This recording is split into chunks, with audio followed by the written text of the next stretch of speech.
반갑습니다, 학생 여러분.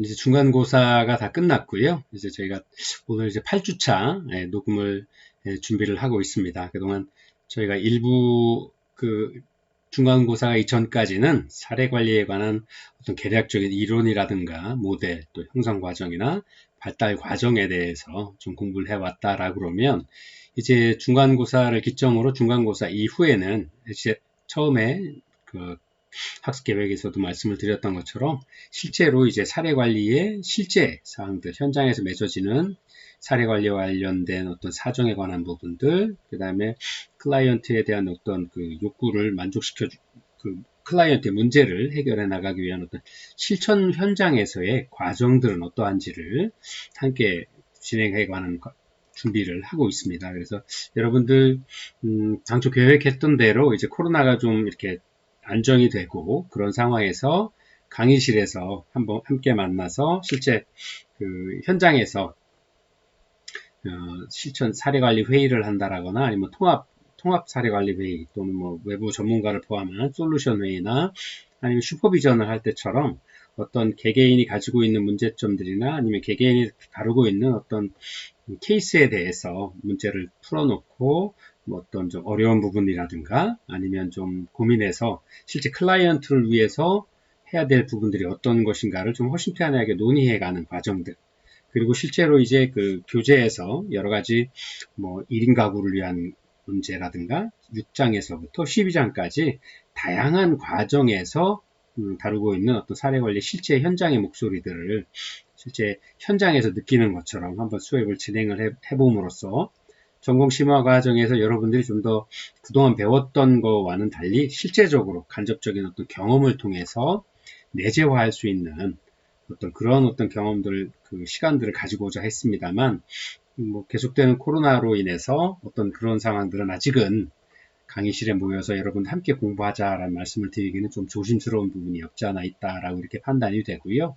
그래서 지난번에 이제 레포트를 좀 내주십사 하고 과제를 드렸던 것처럼 여러분들이 발표해 주신 레포트도 참고를 하고 그런 부분들은 나중에라도 한번 여러분들하고 11월 달 이후에 어떤 위드 코로나 시기가 적응이 되면서 여러분들과 함께 대면할 수 있는 어떤 시간이 된다라 그러면 함께 어떤 강의실에서 여러분들과 어떤 실제 사례들을 현장에서는 어떻게 회의를 진행을 하고 어떤 사례 관리 회의 과정을 거쳐서 어떻게 결론을 내는지 어떤 이런 전 과정을 한번 실제 현장에서처럼 한번 진행을 해보도록 할 예정입니다. 그래서 그런 부분들을 좀 준비를 좀 하셔서 과제물들, 레포트는 좀 준비를 해주시고요.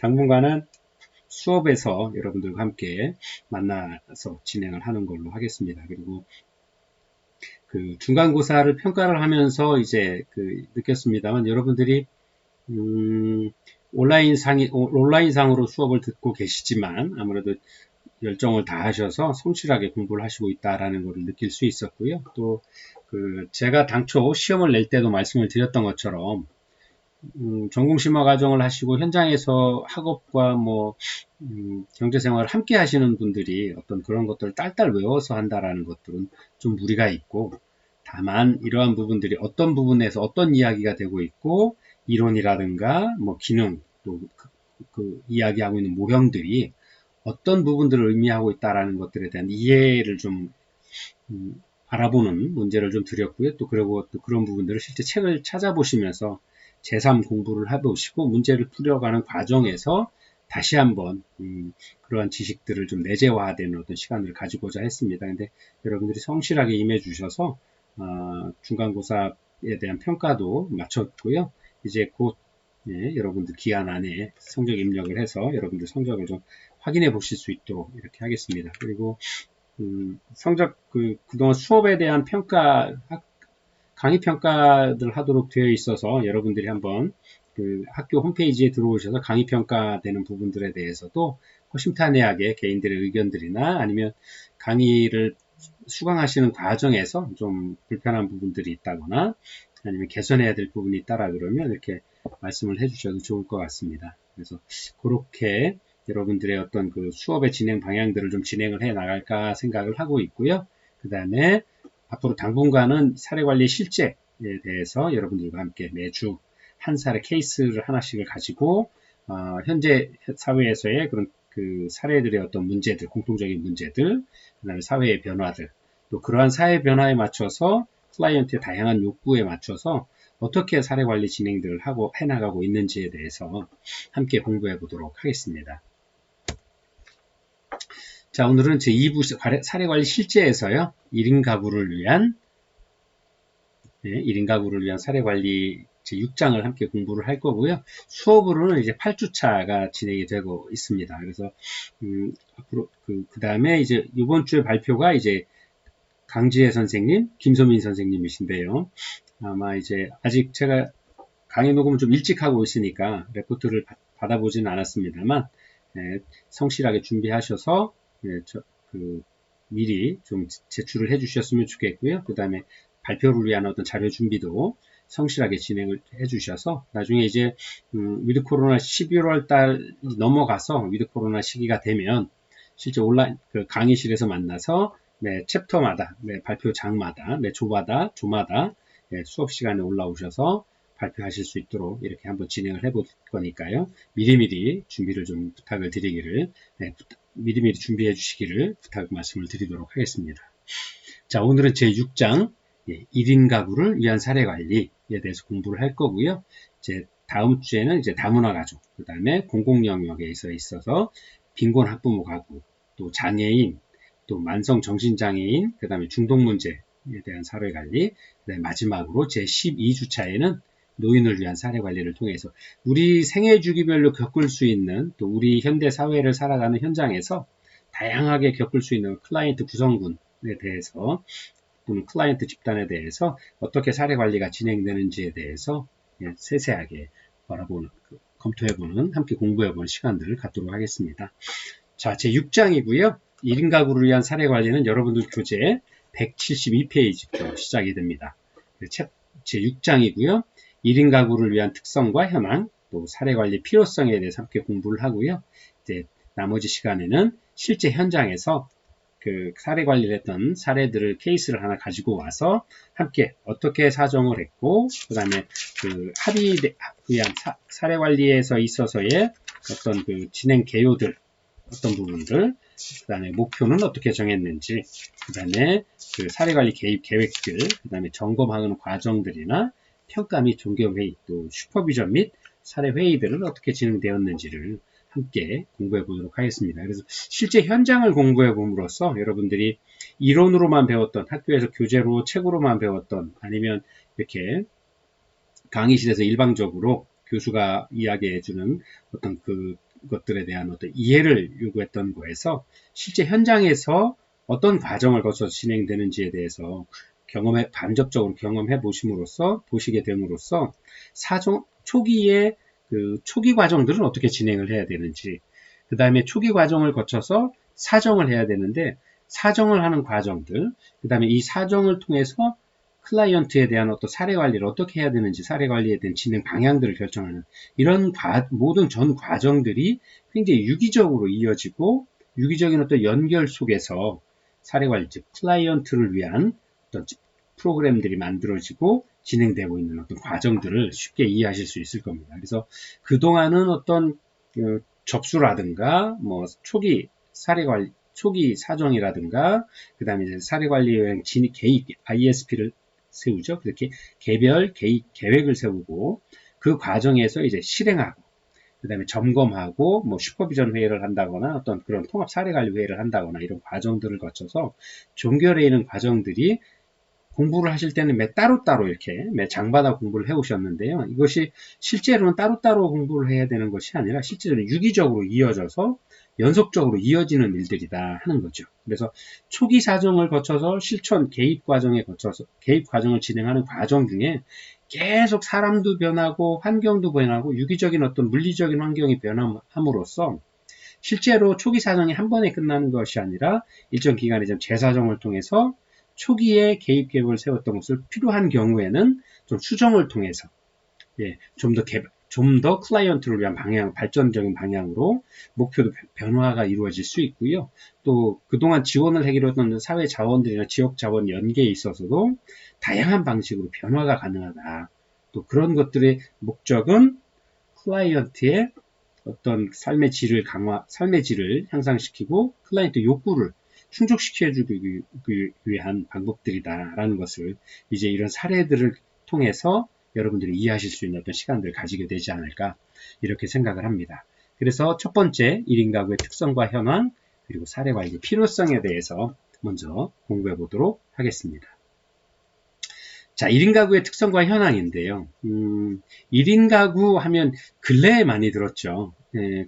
그래서 요즘에는 이제 되게 이제 인구 센서스 우리나라 통계청에서 2020년에서부터는 1인 가구를 위한 어떤 그 사회 변화의 흐름이라든가 아니면 관련 정책을 수립하기 위해서 통계청에서도 1인 가구에 대한 인구주택 총조사를 실시를 하겠다라고 이야기를 했고요. 실제 2020년에 그런 1인 가구에 대한 어떤 자료조사들을 진행을 했었습니다.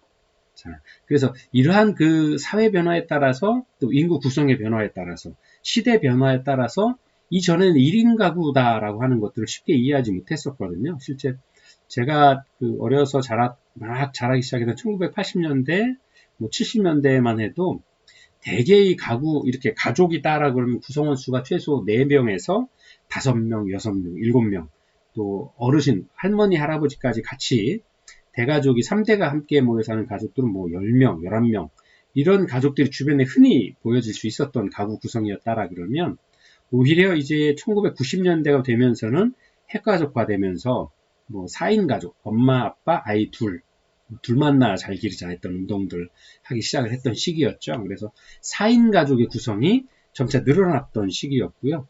오히려 이러한 1990년대에서부터 약간 10년에서 20년이 지난 2000년 이후, 2015년, 2010년경이 되면 이런 그 4인 가족의 인구 구성수도 급격하게 감소하는 모양새를 보여주고 있습니다. 그래서 2010년대 이후에서부터는 1인 가구의 비율이 점차 늘어나기 시작을 했다라는 거죠. 또 이러한 과정들을 보면 우리나라 산업사회의 변화가 점점 산업화되고 지금의 모습들을 갖춰나가는 과정이었다라고 하는 거죠. 70년대, 80년대에는 다들 허리띠 조르고 열심히 살아보자 수출을 하기 위해서 경공업 발전시키고 또 그러한 어떤 산업 현장에서 모두들 정말 열심히 일했던 시기였거든요. 근데 어느 정도 경제성장의 경제의 기틀이 갖춰지고 산업화되면서 현대산업화되면서 복지 혜택을 누리기 시작하면서 이제 다 함께 잘 살자라고 했던 어떤 발전에 대한 욕구들보다는 지금 발전되어 있는 현장에서의 스스로의 만족을 또 스스로의 행복을 찾기 위한 목소리들이 그런 변화의 모습들이 더 구체적으로 현실적으로 나타나기 시작했던 과정에서 1인 가구의 등장은 어쩔 수 없는 어떤 현상이었다라고 이해를 해 나갈 수 있을 것 같습니다. 그래서 가구다라고 하는 이야기를 먼저 가구에 대한 정의와 현황들을 좀 보면요.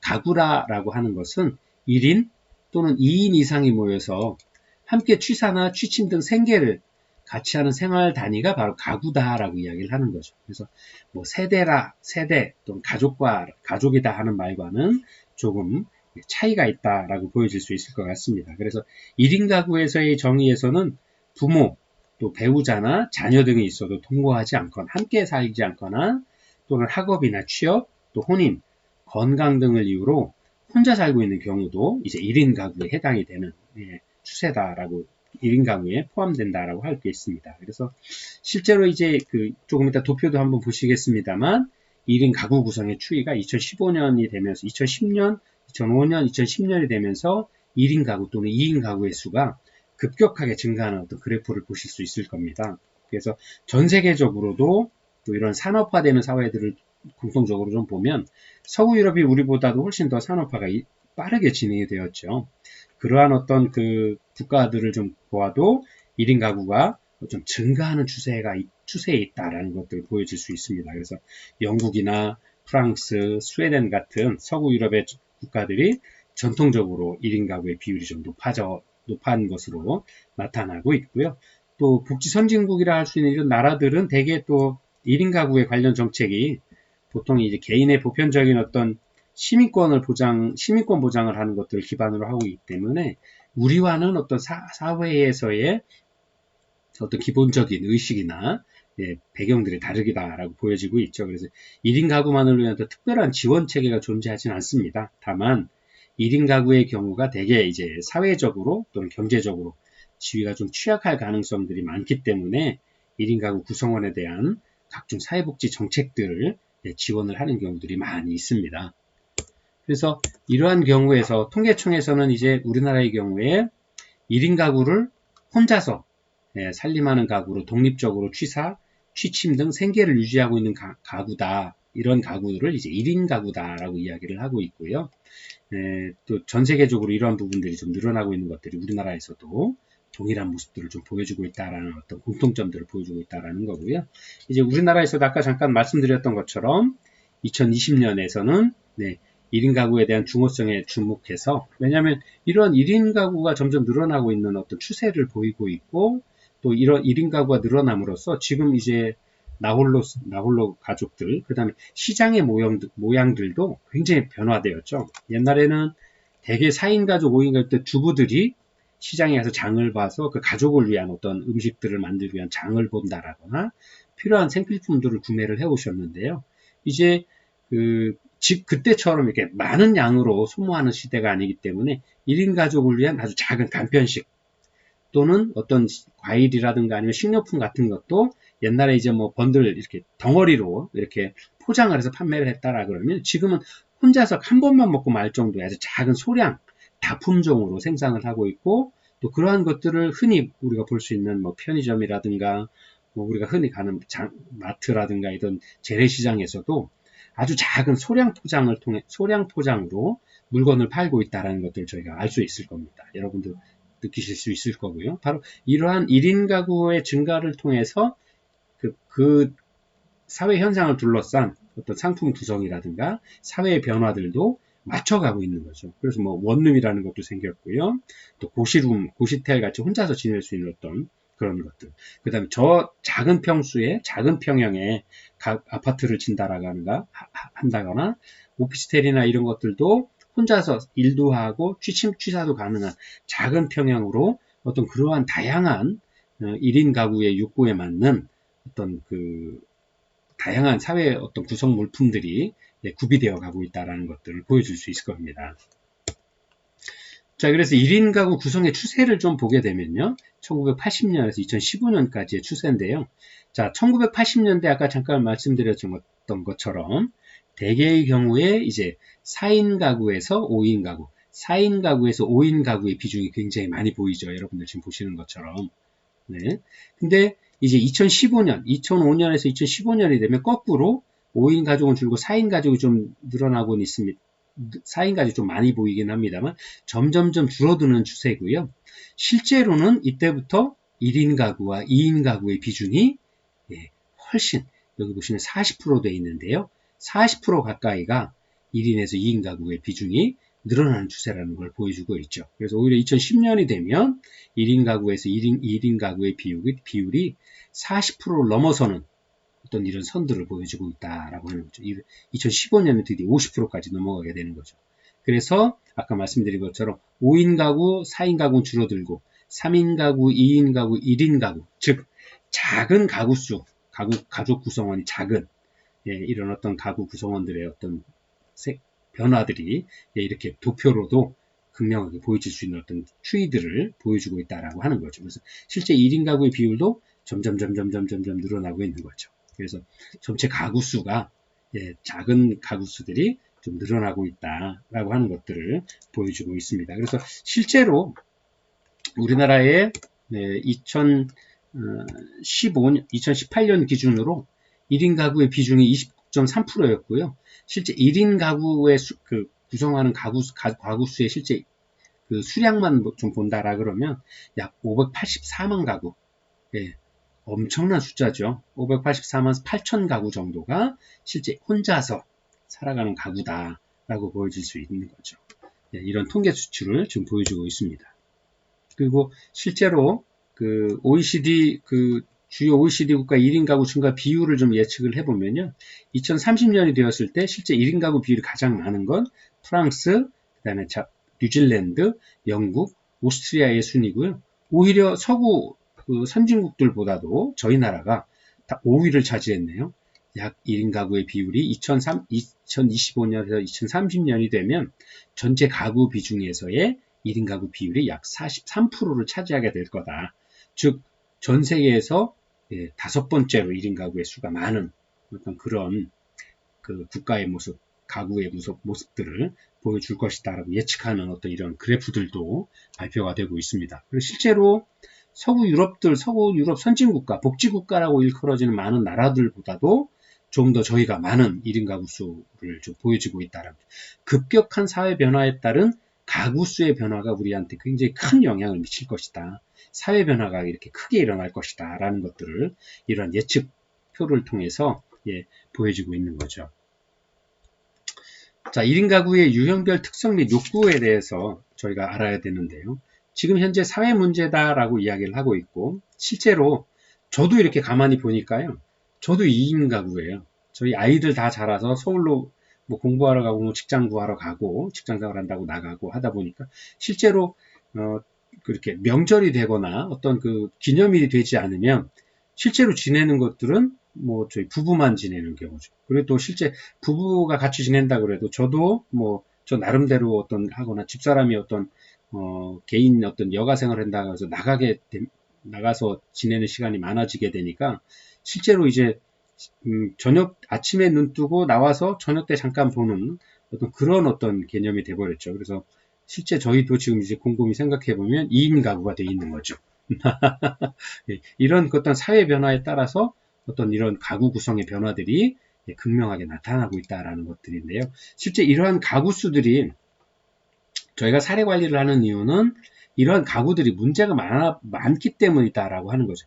아니, 문제가 많다라기보다는 이러한 가구들이 사회적으로 또 경제적으로 좀 취약하는 경우들이 많다라는 거죠. 왜냐하면 그 결혼을 해서 함께 사는 가구는 뭐 그나마 좀 덜 하겠습니다만 어떤 다양한 이유로 혼자서 남성분이든 여성분이든 혼자서 어떤 의식주, 생계를 다 이어간다라는 것은 지금까지 전통적인 어떤 사고방식으로 이렇게 생각해 왔을 땐 굉장히 어려운 부분들이 많다라는 것들이 미루어 예상이 가능한 부분들이죠. 그리고 실제로 그러한 아직까지는 우리나라에서의 사회적 취약계층이다라고 말씀드릴 수 있는 부분들 중에서 이런 가구 기준으로 볼 때는 아직은 1인 가구나 2인 가구의 비중이 높으신 분들이 사회적인 어떤 취약계층으로 많이 포함돼서 나타나고 있다라는 것들을 보여주고 있습니다. 그래서 이러한 1인 가구와 2인 가구, 즉 그 중에서도 특히나 1인 가구별로의 어떤 유형별, 생애주기별로 이루어지는 1인 가구의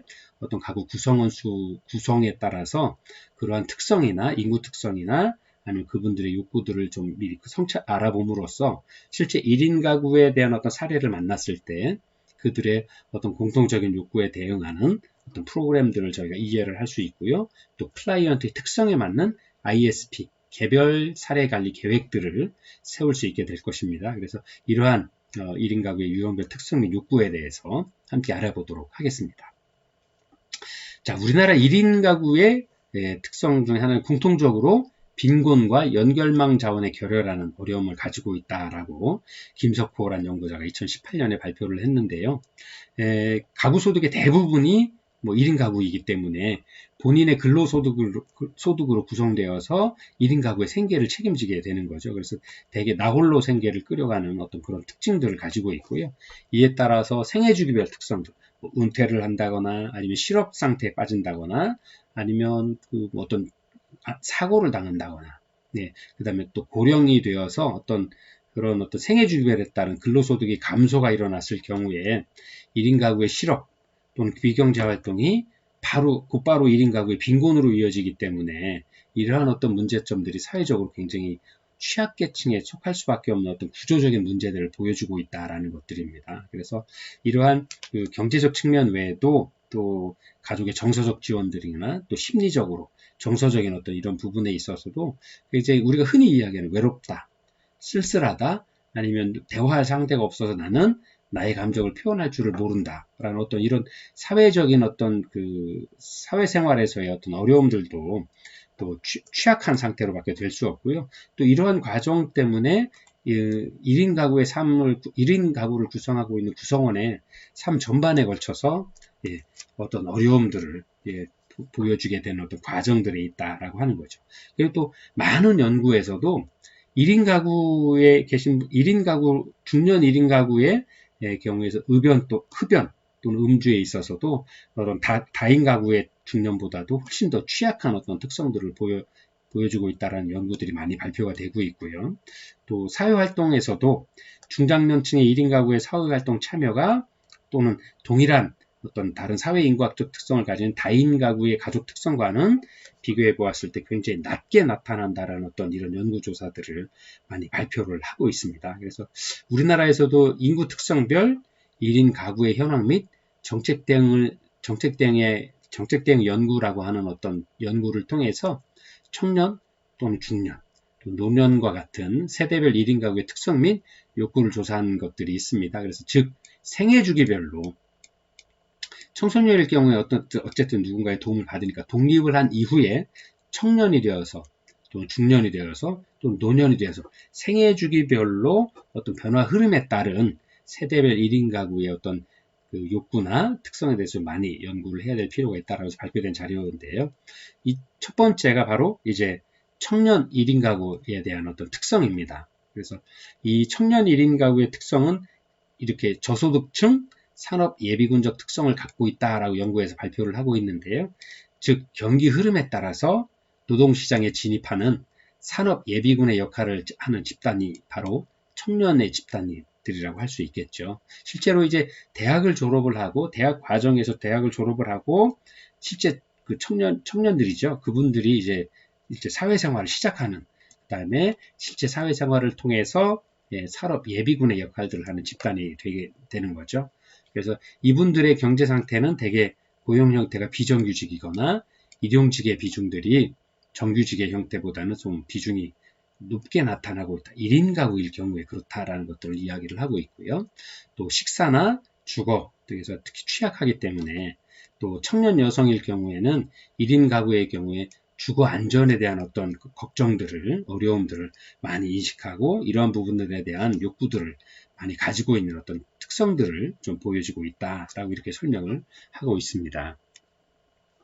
자, 잠깐 쉬었다가요. 이제 중장년 1인 가구에 대한 특성에서부터 이어서 함께 공부해 보도록 하겠습니다.